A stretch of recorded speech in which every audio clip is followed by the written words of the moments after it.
Hello दोस्तों, मैं सरोज कुमार रांची झारखंड से मेरे यूट्यूब चैनल स्पेलिंग मास्टर में आपका स्वागत है। दोस्तों, आज स्पेलिंग सीरीज में मैंने जिन 5 अलग अलग शब्दों को लिया है वे इस प्रकार से हैं।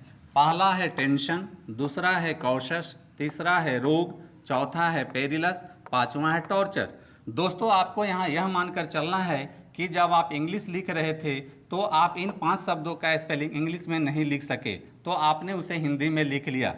दोस्तों, अब हम लोग हिंदी वर्णमाला के स्वर और व्यंजन अक्षरों के रोमन स्क्रिप्ट के हेल्प से इन 5 शब्दों का स्पेलिंग लिखना सीखेंगे। दोस्तों, चलिए शुरू करते हैं। पहला शब्द है टेंशन।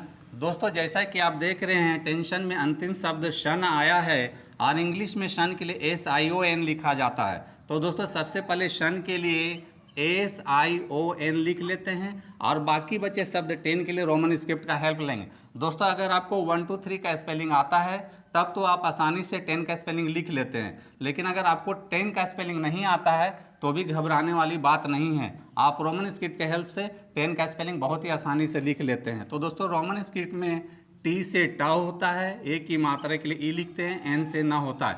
इस प्रकार से आप टेंशन का स्पेलिंग बहुत ही आसानी से लिख लेते हैं।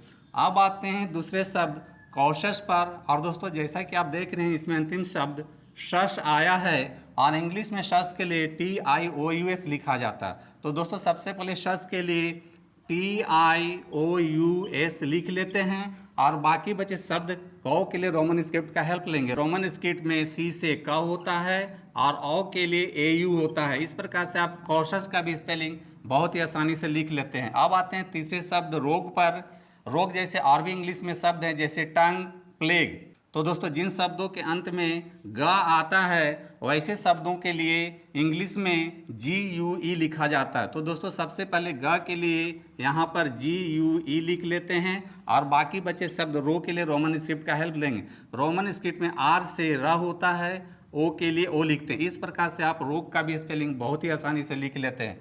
अब आते हैं चौथे शब्द पेरिलस पर। और दोस्तों, यहाँ आप देख रहे हैं कि लस में अस मिला हुआ है, तो और इंग्लिश में अस के लिए OUS लिखा जाता है। तो दोस्तों, सबसे पहले अस के लिए हम लोग यहाँ OUS लिख लेते हैं और बाकी बचे शब्द पेरिल के लिए रोमन स्क्रिप्ट का हेल्प लेंगे। तो रोमन स्क्रिप्ट में सबसे पहले प के लिए P लिखा जाता है, ए की मात्रा के लिए ई लिखेंगे और R से र होता है, छोटी ई के लिए आई लिखेंगे, L से ला होता है। इस प्रकार से आप पेरिलस का भी स्पेलिंग बहुत ही आसानी से लिख लेते हैं। दोस्तों, यहाँ ध्यान देने वाली बात यह है कि लस में जो अस आया है अंतिम में, वह अपने से पहले आने वाले शब्द के साथ मैच कर जाता है, यानी कि अस के जगह हम लस पढ़ेंगे। अब आते हैं 5वें शब्द टॉर्चर पर। और दोस्तों, जैसा कि आप यहाँ देख रहे हैं, अंतिम शब्द चर आया है और इंग्लिश में चर के लिए TURE लिखा जाता है। तो दोस्तों, सबसे पहले चर के लिए TURE लिख लेते हैं और बाकी बचे शब्द टॉर के लिए रोमन स्क्रिप्ट का हेल्प लेंगे। रोमन स्क्रिप्ट में T से टा होता है, O की मात्रा के लिए O लिखेंगे, R से र होता है। इस प्रकार से आप टॉर्चर का भी स्पेलिंग बहुत ही आसानी से लिख लेते हैं। तो दोस्तों, देखा आपने, इंग्लिश स्पेलिंग लिखना है बहुत आसान। तो दोस्तों, मेरी टीचिंग पसंद आती है तो मेरे वीडियो को लाइक, कमेंट और शेयर करें तथा ऐसे ही कठिन शब्दों का स्पेलिंग लिखना सीखने के लिए आप मेरे चैनल स्पेलिंग मास्टर को फॉलो, सब्सक्राइब जरूर करें। मिलते हैं नेक्स्ट वीडियो में। Thank you. दोस्तों, वीडियो पसंद आए तो इस वीडियो को लाइक करें, शेयर करें और मेरे चैनल को सब्सक्राइब जरूर करें। Thank you.